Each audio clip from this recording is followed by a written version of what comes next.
Hi everyone, how are you doing today? I'm Ninja Whale. Last time I told you a story about Fu Hao from 3,000 years ago. Today I'm going to go even further back in time to the Neolithic Age. And I'm going to try a new short video format where instead of telling you one story about one artifact, I'm going to show you 5 human-like jade figures that I really like from this period. There were many cultures in China during that time, so let's start from a more recent one and roll backwards in time from there. This first artifact is from Shijiahe Culture, or Shijiahe Wenhua in Chinese, which spanned from around 2800 to 2000 BC, so that's more than 4,000 years ago. So this jade figure is around this tall in size.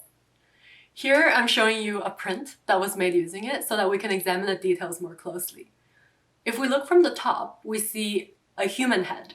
This human is wearing a headdress that has 2 birds on it, has long hair, and has an accessory on each ear. Now if I flip this print upside down to look from the bottom, we now see a beast's head with the round holes as its eyes, and in the middle we see the human's body and the beast's body blend in together. I was fully blown away by this piece, especially after I searched up what tools these cultures had to work with jade back then. So a quick digression on the tools they had. They started with raw nephrite and used rapid heating and cooling to induce cracks. Using string and sand as an abrasive, they sliced the nephrite to desirable shape. Other examples of tools they might have had are bamboo tubular drills, carving tools made out of natural hard stones, and slowly rotating discs. So a piece like this would have taken a lot of patience and talent to make. Now moving on to the second jade figure, also from Shijiahe culture, which depicts an exaggerated human-like head. We see a headdress, once again, almond-shaped eyes, round eyeballs, a very high nose bridge, an exaggerated expression and a pair of what resembles fangs. And again we see ear accessories. Many similar head figures from Shijiahe culture were found, and they're thought to be associated with wuxi, which translates to roughly shamanism.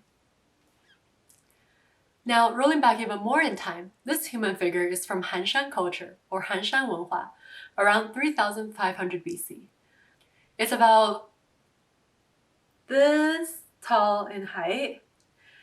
And this is a very important find because not only does it once again demonstrate the craftsmanship of our ancestors, it also allows us to peek into what they looked like 5,500 years ago. From the top, we can once again see a headdress, big eyes with double eyelids, a pretty prominent nose, a big mouth with a nice mustache on top, and once again a piercing on each ear. His arms are positioned like this, and we can see some clothing lines. We can also see some more accessories on his waist, and he looks barefoot because we can see his toes. Something that's super interesting is that cultures that were quite far apart, both in space and in time, made figures with this similar hand position. So was there communication between these cultures, or was this some sort of convergent thing?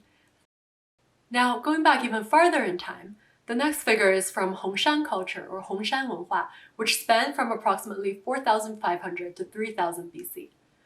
The next figure is also taller. It's around 27.7. It's around this tall. Remember the figure that I showed you earlier from 2000 BC that had a human on top and a beast on the bottom? Well, this figure also has a human on top and a beast on the bottom. The human is also holding a staff of some sorts and is wearing what looks like ceremonial dress, complete with a fancy headdress. The last figure is also from HONGSHAN culture. It's around this tall, and we think that it depicts a sitting shaman, or wuren.